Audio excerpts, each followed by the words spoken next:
Hi friends, this is Wendy with Love and Stampin. I'm excited that you're here with me today. I am making my design team card. Now, I recorded this video a long time ago and I've already released my design team card on the Rabbit Hole Design blog, and I haven't put it on my blog yet. So I thought I would do a video sharing everything. Originally, I was going to put this video in the Creative Vault, and then I decided to share it publicly, and I'll share a little bit about why, and then talk about future stuff for the vault a little bit, and we'll have some story time.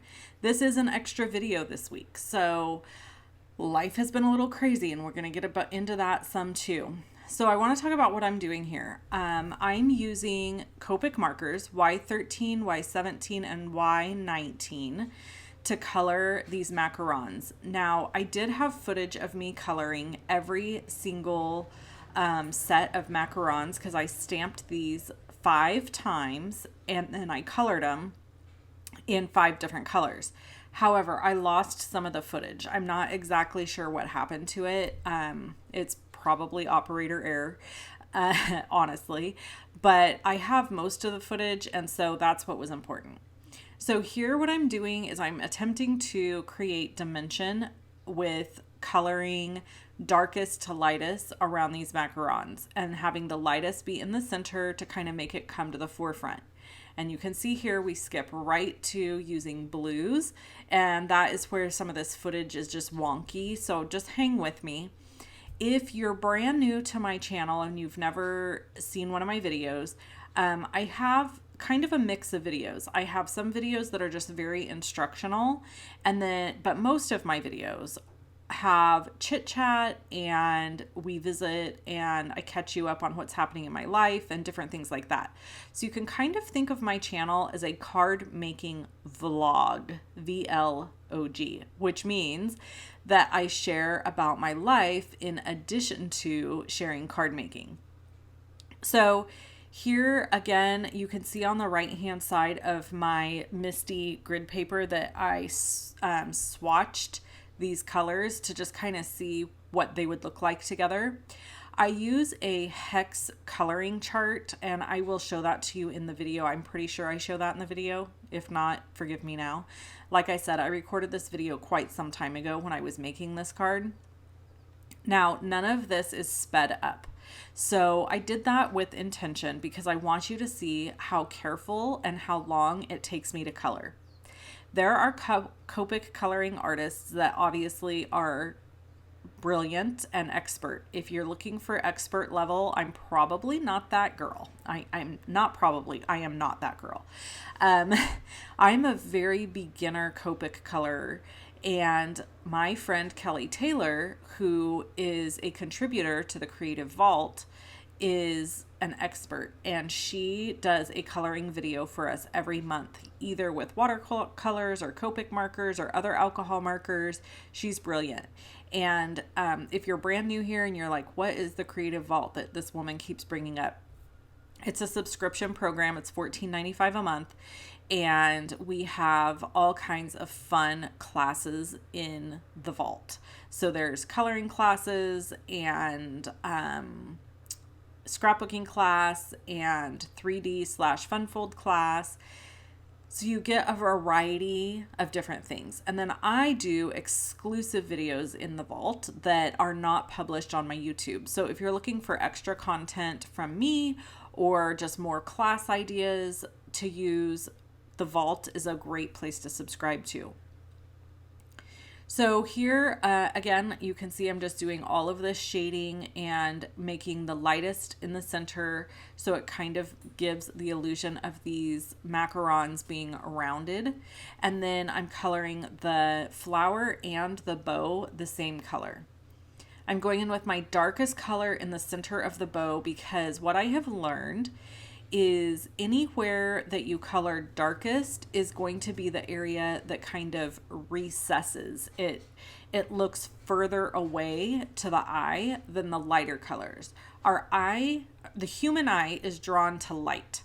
So when you color or make a card, anywhere that has white space or that is lighter than other colors, that's where the eye focuses on first. And you can really create a lot of cool dimension by knowing how to color in a way that draws your eye to certain places. So obviously this is a completely flat stamped image, but when you add your shading and your light highlights in the right spots, you start to give life to that object. So here I am going in with my medium tone, and then I'll be going in with my lightest tone. And one of the things that I have had a couple of different people reach out to me about is that I'm not very good about sharing my Copic color numbers. I'm just learning, guys, and so I just forget, to be totally honest. So I had written them down in the yellow, but I didn't write them down here, and then I don't know what I use. So I am going to make an effort to get better at that, but I had actually recorded this video prior to getting those messages. So just, hang with me. I did recently put in an order over Memorial Day weekend for more Copic markers. Because I don't have a super ton. I have a pretty good collection, but not like, I certainly don't have all the colors.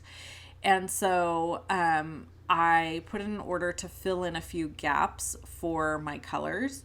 And I'm realizing now that I need to I need to purchase some ink refills for some of my markers. Okay, here is that hex chart. This is sold by Sandy Allnock, and I will link to this below the video. I think it was like $5. I printed it on Copic or alcohol markers paper, like really thick, heavy cardstock that is good for alcohol coloring.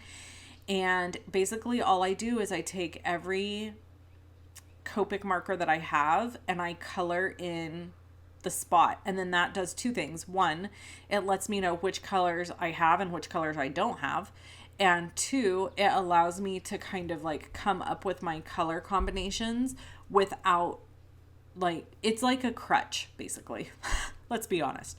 It's kind of like a little crutch, way to help me out and help me blend and combine colors.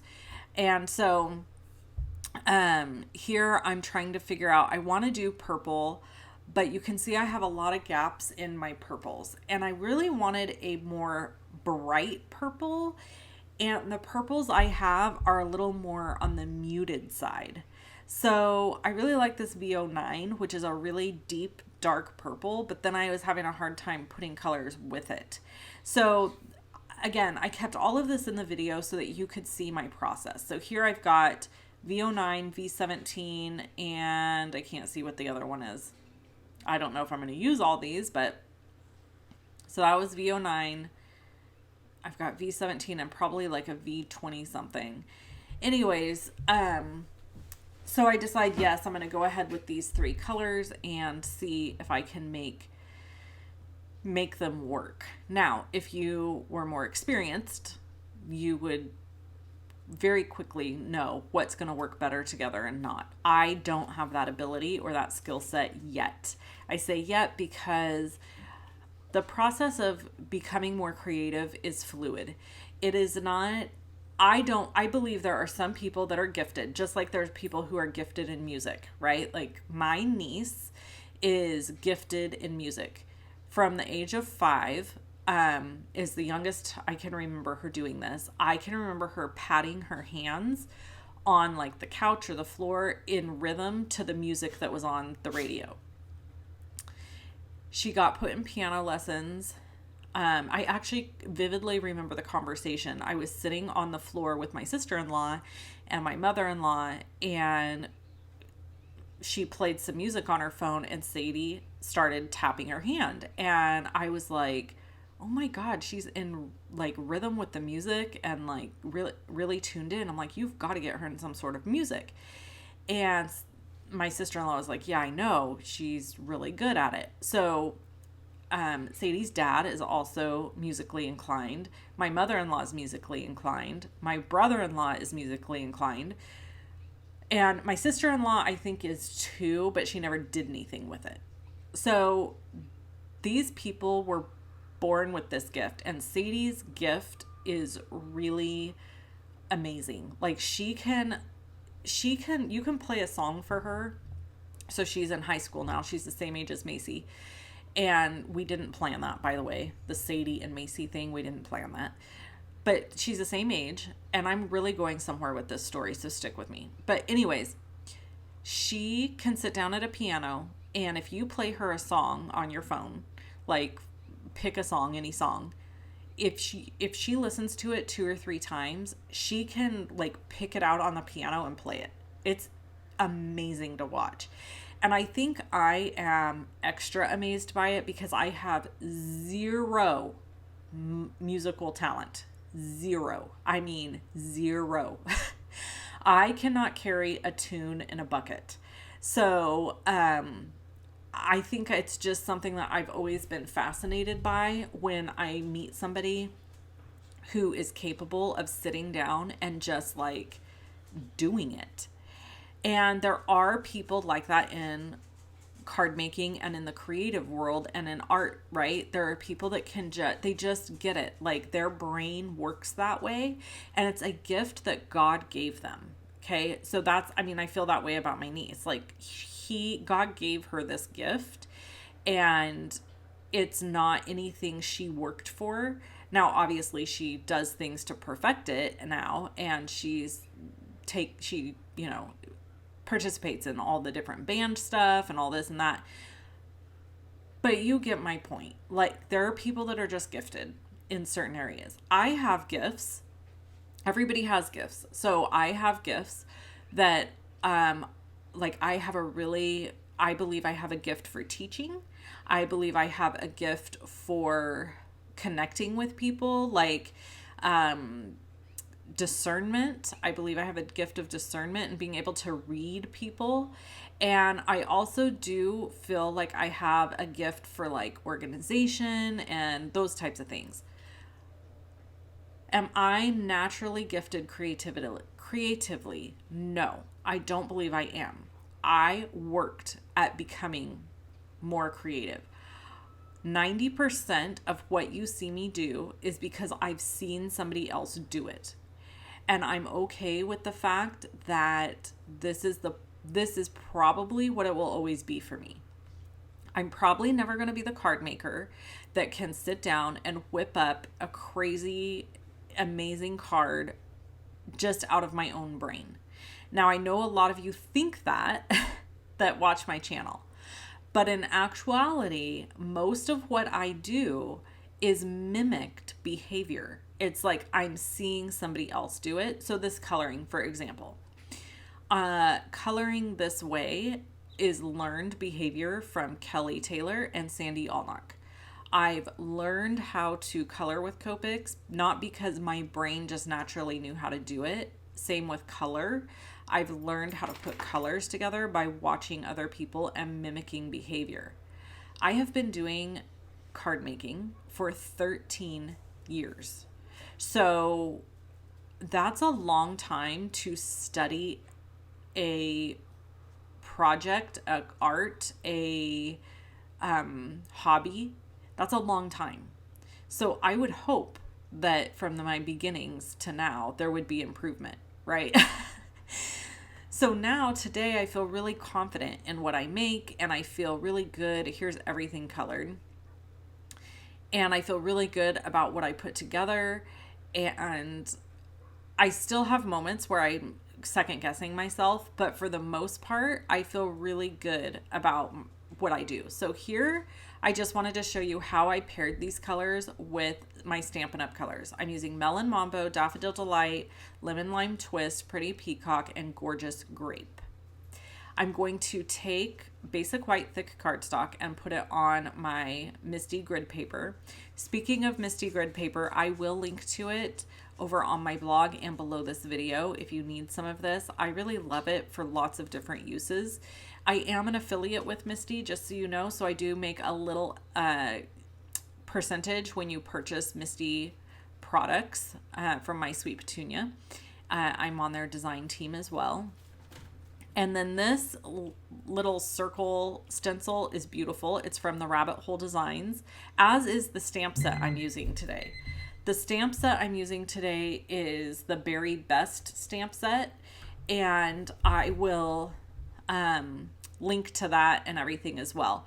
I am not an affiliate with the Rabbit Hole Designs because it's actually not allowed by Stampin' Up because they sell competing product. I am an affiliate with My Sweet Petunia because Stampin' Up does not sell a competing product, and I am allowed to be an affiliate with them. Yes, I've checked with Stampin' Up. Yes, I am allowed to do these things. Let's move forward. So I'm using blending brushes here from Stampin' Up, and obviously Stampin' Up's ink that I showed you earlier, and then this adorable overlapping circle stencil. This stencil is my fave. I absolutely love it. Unfortunately, it's sold out right now. It is coming back in stock in about 2 weeks, is what I was told by Marianne, who is the owner of the Rabbit Hole Designs. That's where this stencil is from. To hold the stencil in place, I used Post-it note tape, which is available on Amazon. I'll link to it. And I absolutely love it. Like, I could not function in my craft room without Post-it note tape. I'm just going to tell you that right this darn second. So here I'm just ink blending all of the things, and I have this gorgeous background for my shaker card. Now I'm going to go over it again with each ink very lightly. And the reason I'm doing that is because I felt like the white of the circles was just a little too stark for me. I didn't want it to be quite so bright. I'm not even sure that going over it again with the inks dulled it out very much. But yeah, when it all comes together and everything's put together, it's totally fine. But in the process, I was just like, man, those circles are going to really stand out. Luckily, I used more shaker cards than Carter's Got Pills, so it worked out fine. Okay, check this out. This is an A2 shaker acetate sheet.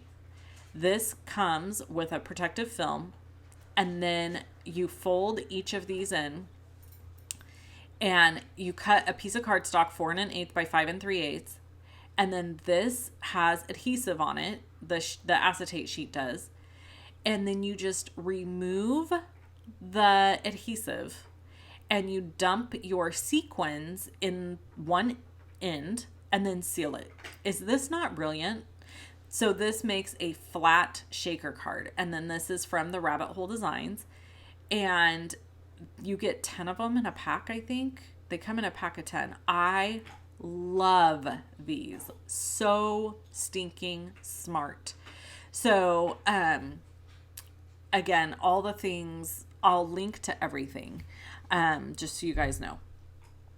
And if there's something I didn't link to and you're trying to find it, let me know and I will try to direct you in the right direction, okay? Just message me or leave me a comment on YouTube or something like that. So anyway, removing all of my adhesive pieces, my backing, and then gluing this down. And this is that layering circle inked piece that I used.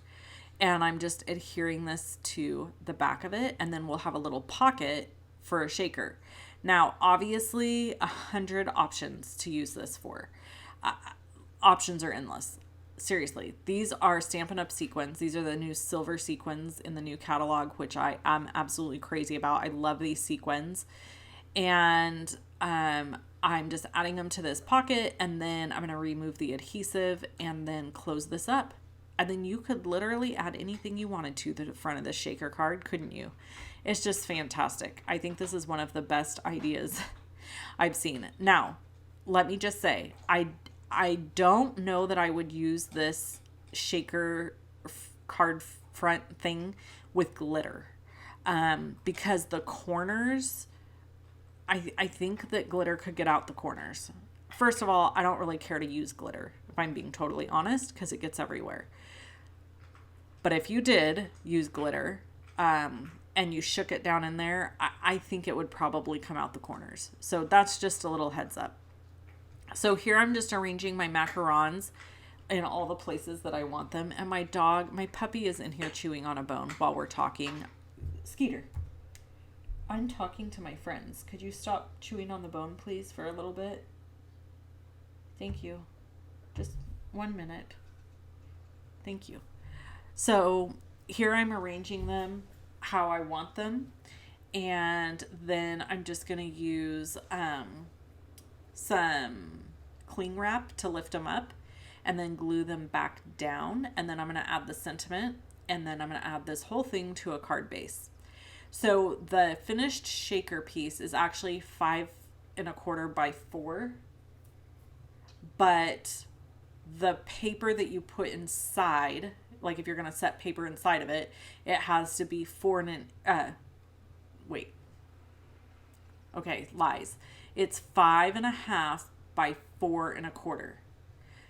But to your paper to fit on the inside, you need to cut at 4 1/8 by 5 3/8. Okay, that's what I wanted to say. So here I'm just adding Stampin' Seal Plus to the back of all my macarons. I think you could probably use liquid glue just fine, but I have kind of a weird thing about using liquid glue on acetate, anything with a slick surface, because in my head it's not going to adhere as well. Obviously, once it dries, I'm sure it would, but I'm just saying, I got a little hang up about that. So here I'm just going to add those, remove it, and then I need to go back in with my glue and just add a little bit of glue under the ribbon pieces where it's layered on top of another set of macarons. But isn't that pretty? I gotta say, when I finished this, I was just so dang proud. Oh, here I'm using little embellishments from the Rabbit Hole Designs to go in the middle of all of the little flowers. And they're just clear with some shimmer in them. And so you really can't see them on screen. Like, it's really hard to tell that I've added anything to the middle of the flower, but I have. So other than that, guys, we're going to do our sentiment here, and then we're going to be done with this card, friends. So I don't have a whole lot else to update you on. For those who follow me regularly, you know that I shared our horse, she's my daughter's horse, had a little incident yesterday, Tuesday, and unfortunately got some cuts and scrapes and stuff. However, she's totally fine. So no need to worry. She's doing great. She's got a little bit of swelling, has some boo-boos that have to be tended to, but no veterinarians were called, thank you, Jesus. And she's doing fine. She worked her this morning, and she has a lesson with her tonight at 4:30. Thank you. So I'm thankful. I'm thankful, God. Thank you.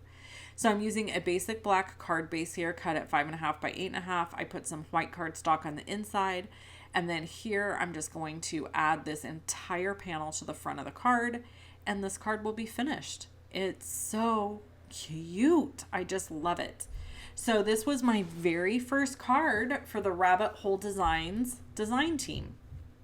And if you don't already follow them on Instagram, you can go to Instagram and follow the Rabbit Hole Designs LLC. Also, you can find them on the internet at therabbitholedesigns.com. You got to make sure you put the in front of Rabbit Hole Designs so it comes up. And yeah, that's it. That's my finished card. Oh my gosh, I'm a design team member, guys. I can't believe it. So really quick, here's the stamp set. This is the Very Best stamp set. It's super cute, and I will have another card coming out with this stamp set that you'll be able to see. It's super cute. It's very 4th of July themed. All right, if you have any questions for me, if you need any products from Stampin' Up, you can shop with me at shoploveandstampin.com. I'll leave the link below the video, which says measurements and supplies, and you just click that link and you'll get everything you need. All right, talk to you soon. Bye-bye.